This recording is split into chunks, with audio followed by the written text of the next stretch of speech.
Hey guys, welcome back, and in today's video we are going to be doing my top 10 tight ends in the 2025 NFL Draft. This is a really interesting tight end class with a bunch of different archetypes. You've got your receiving types, you've got your big blocking types, and then you got guys that can do a little bit of everything for you, and I think there is a tight end for everybody in this draft class. This is a really solid group, and I can't wait to get into my top 10, and I'd love to hear what your guys' list looks like down in the comment section below. If you guys are new to the channel, though, consider hitting that like and subscribe button. It helps me out a ton, lets me know you guys are appreciating the videos. Also, be sure to check out my Patreon page, which I will leave links down in the description. There, you guys will get full access to my in-depth draft guide and big board with over 500 different prospects, scouting reports, player information, stats, combine and pro day numbers, and so much more.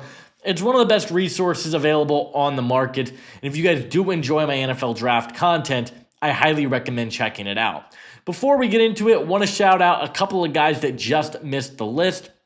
Jake Briningstool, the tight end from Clemson, really like him. He didn't end up making my top 10. He's sitting right outside. I've got him at number 11. Jalen Conyers, the tight end from Texas Tech, he's had a really solid pre-draft process. He's sitting right at number 12. And then a couple of guys that I was unable to get to their tape were Thomas Fidone out of Nebraska and Joshua Simon out of South Carolina. So if you guys recommend me checking them out, I can add them to the big board. Haven't got around to their tape at this point. But they were a couple of guys that really stood out at the combine that I wanted to shout out. But let's not waste any more time here. Let's kick this off with my number 10 tight end in the draft. And that is going to be Syracuse tight end Oronde Gadsden II. Gadsden's been a player that I really liked last year, and I thought there was a real opportunity that he would come out in the 2024 NFL Draft. He decided to go back to school for another year, and he's coming off a really productive season for the Orange.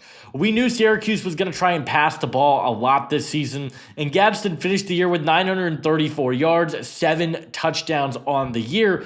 He's one of the most interesting players in the class, and I could see a lot of people really struggling to put him in their top 10 because he's not really a tight end. He's kind of a big slot receiver. He's 6'4", 247, but this is a guy that played 58.3% of his snaps in the slot and just 32% in line. This is your big slot receiver. He's got phenomenal size, really good hands, and a great catch radius. But really what he does so well is separate across the middle of the field. He's got speed. He's a shifty route runner that knows how to find soft spots in zone, knows how to cut to get himself open, and I think he can get open in a lot of different ways. Excellent hands, who has got a really great track record, 60.7% contested catch rate this past season for Syracuse.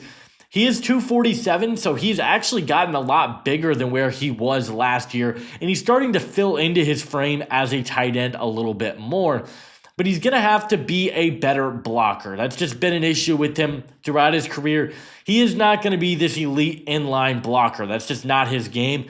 But he reminds me of that inline or that slot, big slot tight end sort of role that you're looking for. Maybe like a Will Dissly type. He's going to be a good receiving number 2 tight end option. If he can develop as a blocker, I think it could be one of the steals of the draft. There's just a lot of question marks on if that's going to happen. And I think that he's going to have to get better there. I just worry about that, and we'll see how he translates at the next level. But he's a player that I really like and is a guy that I think is going to get taken in the 4th to 5th round and be a solid contributor in the NFL. At number 9, we've got Mitchell Evans out of Notre Dame. Probably one of the more polarizing guys in this class. I could see a lot of people leaving him out of the top 10 because he just did not have a good season this past year. 6'5", 256 pounds, only had 418 yards this season with 3 touchdowns on the year. But you got to look at the circumstances.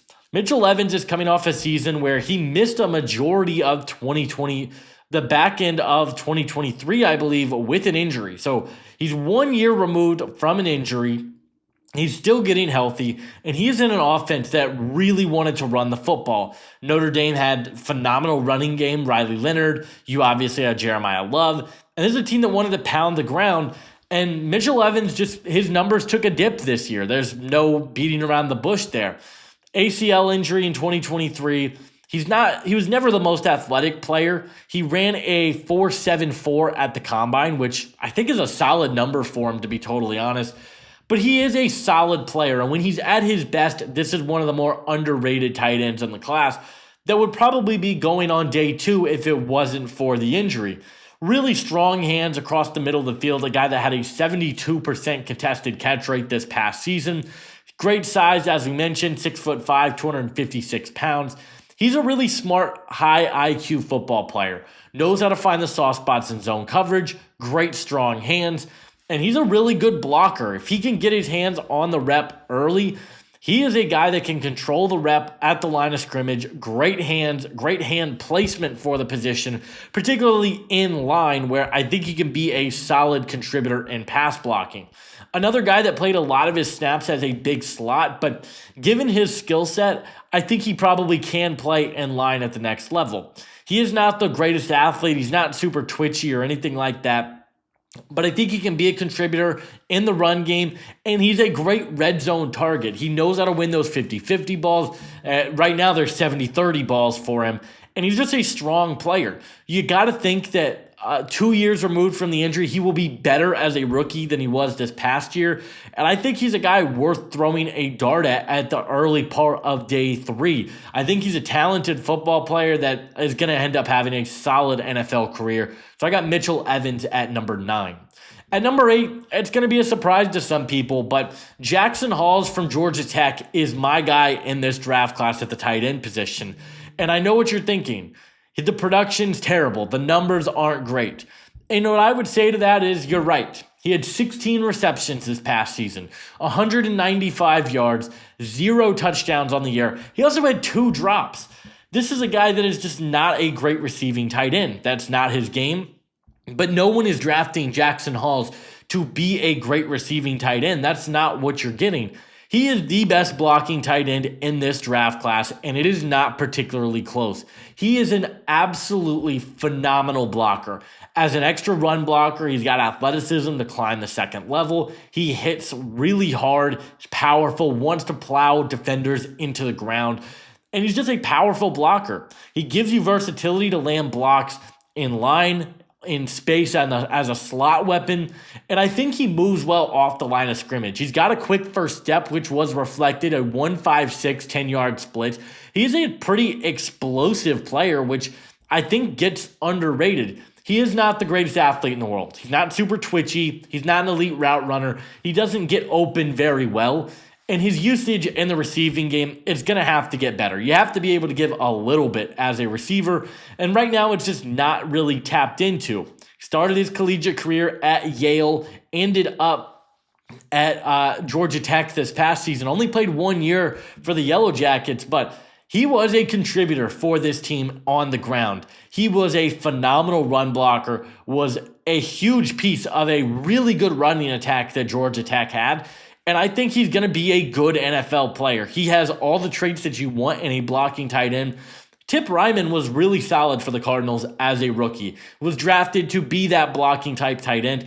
I think Jackson Hawes is a better blocker than Tip Ryman was last year. He's a really good player. I still think he's got upside to develop as a receiver. That's why he's not higher. It's just because he hasn't really reached his potential as a receiving tight end. But as a pure blocker, as a guy that I'm willing to take a chance on, I like Jackson Hawes better than I like some of the other guys in this class, and I've got him at number 8.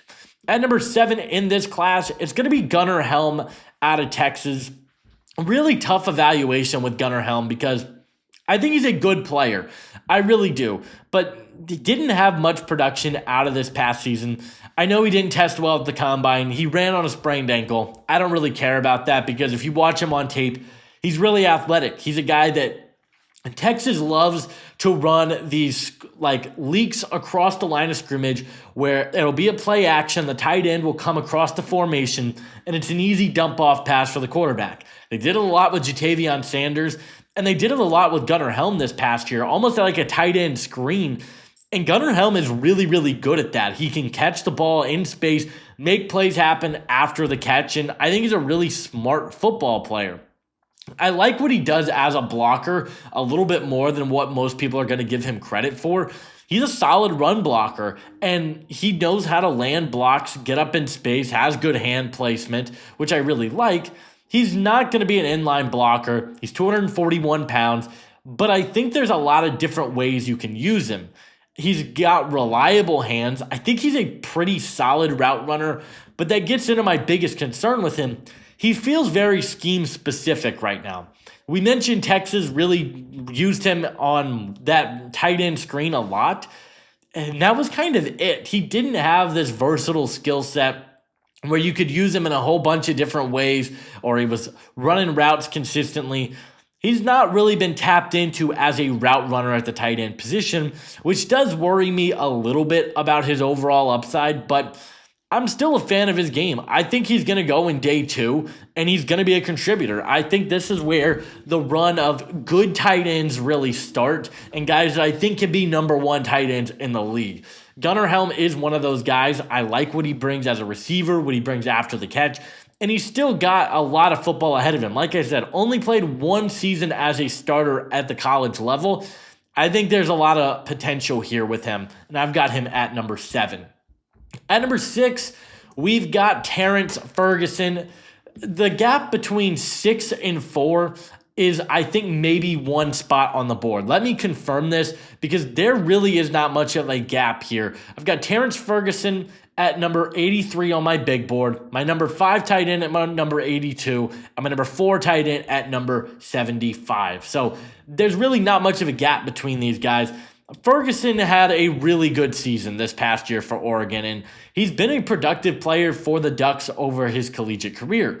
591 yards, 3 touchdowns this past season for the Ducks. I love what he brings to the table. He's got versatility to play in line, play in the slot, reliable hands, but surprisingly had 4 drops this past season. Would like to see that get better. He's a better athlete and a better route runner than I think people give him credit for. We saw it on display all week at the Senior Bowl. This is a guy that can get in and out of his routes really quickly. He's got great hands and can make plays happen after the catch. Explosive off the line of scrimmage at a 39-inch vertical, which is really impressive. Ran the fastest 40 of any of the tight ends in this video. Ran a 4.63 at the combine. And he shows you blocking upside. You love to see that. He's not this amazing blocker, but he shows upside at least. I would like to see him hold the blocks at the point of attack a little bit longer. I think he can disengage a little bit too early. The drops have been a concern, and surprisingly, he's not a very physical ball winner. Just a 25% contested catch rate this past season. Would like to see that get a little bit better for him. But I like Terrance Ferguson a lot. I've liked him since the summer. I worry about what his overall ceiling is as a player, but he has got a really high floor, I think, to come in and be a contributor early on in his career. I love a team like the Chargers, like the Broncos, that just need a go-to tight end that can be a plug-and-play starter. I think Ferguson is that guy. I would consider taking him at the back end of the 2nd round. I think he's a really good player. I've got Terrance Ferguson at number 6. At number 5 in this class, we've got Mason Taylor. Now, Mason Taylor is a tough one because I think if we're going strictly off of tape, Terrance Ferguson has better tape. He does. I would argue Gunnar Helm probably has better tape as well. But Mason Taylor has some things that you can't really teach. 1, he's one of the youngest players in this draft class. He's 20 years old. 2, I think he's a better athlete than both of those guys. And he really has showcased that since his true freshman season. He's got really good speed, really great separation ability, or route running upside, I should say. Can break out of his routes quickly, knows how to separate, and he's got good size. He's 6'4", 250, so he's bigger than both of those guys. He's a little bit more athletic than both of them, and he's younger. So he's probably going to get the nod there. He's a really tough evaluation, though, because we mentioned the tape is concerning. LSU could not figure out how to use Mason Taylor in their offense. It was a pain to watch at times because this is a guy that we talked about it. He's got the athleticism, and they just never really could figure out how to utilize him. He really ran one of the most simple route trees of any tight ends in this draft class, and it seemed like all of his throws were within 10 yards of the line of scrimmage. I believe there is a statistic out there that a majority of his receptions came from inside 10 yards.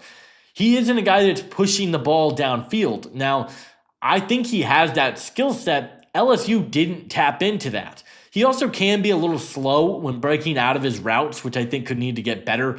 But he is a chain mover. 68% of his receptions were for first downs.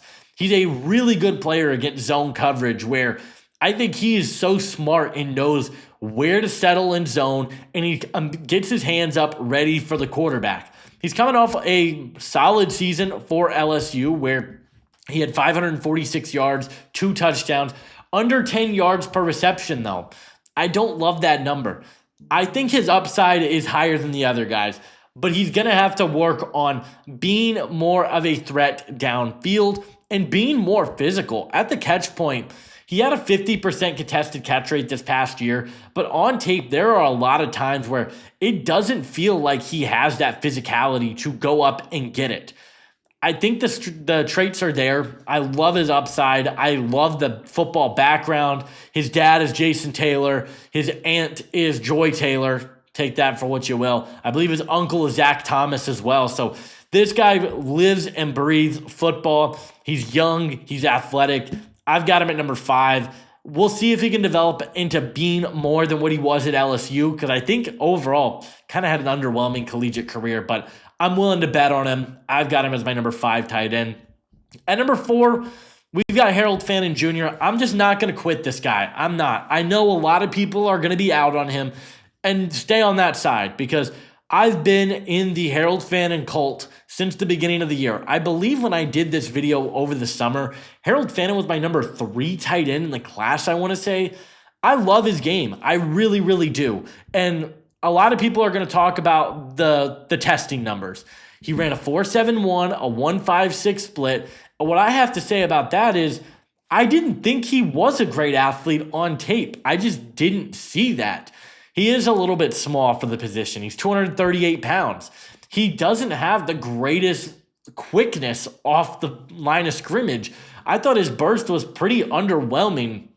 I want to say I had a comment on my Harold Fannin spotlight that said he looks like a baby penguin trying to move. And that might be the truest statement I have ever heard because he really does. He is slow off the line of scrimmage. He's not super explosive, but when he hits that second gear, he's one of the fastest tight ends in this draft class, and I do firmly believe that.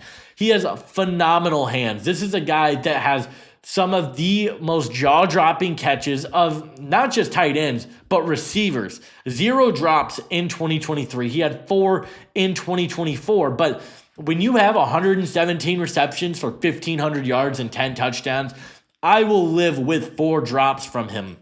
This is a guy that can play in line, play in the slot. He has a skill set that probably you want him playing as that big slot role. Phenomenal route runner, knows how to get open deep, can be a vertical threat in an offense for you. He's very similar to Isaiah Likely and all the different ways that Baltimore has found to use him. He's a good run blocker. I don't think he's a great pass blocker.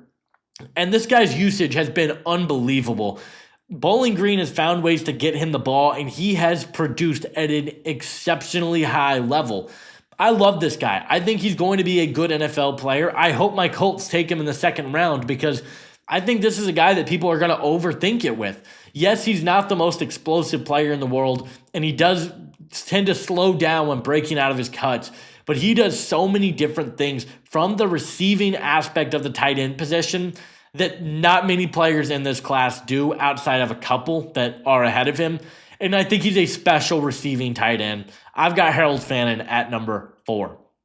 At number 3, I've got Elijah Arroyo. It took me a long, long time to really put Arroyo ahead of Harold Fannin, but I think when you look at it, Arroyo probably has a little bit more there. He's bigger, 6'4", 251. This guy's built like an NFL tight end. 81 and an 1/8 inch wingspan. He's got long arms. This is a guy that's just more athletic than than Harold Fannin Jr. He just is. Explosiveness off the line of scrimmage, it checks out. He's got really good top-end speed as well. Unfortunately, we didn't get to see him test at the combine, but it's there on tape. He can push the ball deep. He's a really good vertical threat. He can be a little heavy on his feet when breaking in and out of his routes, but I'm ultimately not too worried about that because if he gets matched up with a linebacker, he's just faster than these guys. He's going to be able to win deep, which is what he did so well at Miami, which I love about his game. On top of that, I think he's just a better overall blocker. In space, he has great hands. He's a powerful blocker that can plow guys into the ground. Super shifty as a route runner. One of the biggest standouts at the Senior Bowl, where this guy just seemed like he could create separation anytime he wanted to. Super shifty, sells his route one way, can cut back the other way. If that's the type of route running you're getting at the NFL level, he might be the number 2 tight end in this draft class, to be completely honest with you. Unfortunately, on tape, he is a little bit slower than that we saw at the Senior Bowl, but the upside's there with them. Your big concern is going to be health. This is a guy that just has not stayed healthy throughout his career. I believe 2024 was his healthiest season, and he only had 590 yards. He hasn't been able to stay super healthy throughout his collegiate career, which could cause him to slip, but I'm willing to bet on his upside because I think he is a rare athlete with great hands, great route running ability, and a good blocker. I've got him at number 3. At number 2 in this class, I've got Colston Loveland out of Michigan. One of the best tight end prospects of the last couple of years. Probably would have been the number 2 tight end last year. Probably would have been the number 1 tight end the year prior. Just a fantastic athlete for the position. Ideal length, he's 6'6", 248 pounds, but he's got 33-inch arms for the position, which is phenomenal. He's so quick, so fluid as an athlete, one of the best route runners, separators in the draft class. He knows how to win out of the slot, in line. He is a quarterback's best friend, and he was Michigan's quarterback's best friend. This offense was a disaster for the Wolverines this past season, but Colston Loveland seemed to be the one all reliable for this offense. Just get him the ball. He will make a play, and he made a lot of plays this past season for Michigan. I love his game. Drops have been a concern for him throughout his career. He had 2 drops this past season, struggled with drops in 2023, only a 20% contested catch rate this past season. You'd like to see those numbers get a little bit better for him. He just has struggled with that. And I think as a run blocker, he is a little bit inconsistent, but I mean, a guy that you can really move around anywhere. 47.6% of his snaps came in the slot. 32.5% of his snaps came in line. Just a really, really solid overall tight end prospect that I think is going to be a first-round pick. I think whether it's the Chargers, the Rams, the Broncos, all those teams are looking for a tight end, and there's just not many players in this class. Take away tight end, there's just not many football players in this class better than Colston Loveland. I've got him at number 2 simply because Tyler Warren is coming off one of the best tight end seasons in the history of college football. And what he did this season was unbelievable, and I had to put him at number 1. I was late to the party. I had Loveland as tight end 1. I had Fannin as my tight end 2 or 3 for a long time. Warren's coming off a season where he had 104 receptions, 1,200 yards, 61.9% contested catch rate, 8 touchdowns, and just did everything for this Penn State offense. If you want a run blocker, yeah, Tyler Warren is that guy, one of the best run blockers in the draft class. If you want a guy that can pass protect, Tyler Warren can do that for you as well. You want a bigger tight end? Well, he's 6'5", 256 pounds. You want a guy with big hands for the position that can catch everything? Yeah, Tyler Warren's that guy. Only 3 drops in 2024. You want a guy that can be a red zone threat? You've got that. He is a really great receiving tight end, and we just saw him take another level. Coming into the year, I didn't think he was a great athlete. I didn't think he had that type of receiving juice. He proved me wrong so bad because he turned out to be a great route runner, knows how to get open, and they can use him in any way you want to. Out of the backfield, in the run as a center, He can do everything for you, and he improved after the catch as well, which was a big concern of mine. I mean, there are very few flaws in his game. You want to see him be a little bit more consistent in his run blocking angles. I don't think he is the level of athlete Brock Bowers is. He's a good athlete. I wouldn't say he's a great athlete, but man, Tyler Warren is probably going to be a top 10 pick, whether that's to the Jets, Panthers, Saints, Bears. He's going to probably go in the top 10 because he just has so many traits that you look for in a starting tight end. And that's why he is my number one guy in this draft class. But I'd love to hear from you guys. How do you rank these tight ends? Who's your top tight end in the draft? Would love to hear down in the comment section below. Leave a like on this video, subscribe if you are new, and I'll see you guys in the next one. Adios.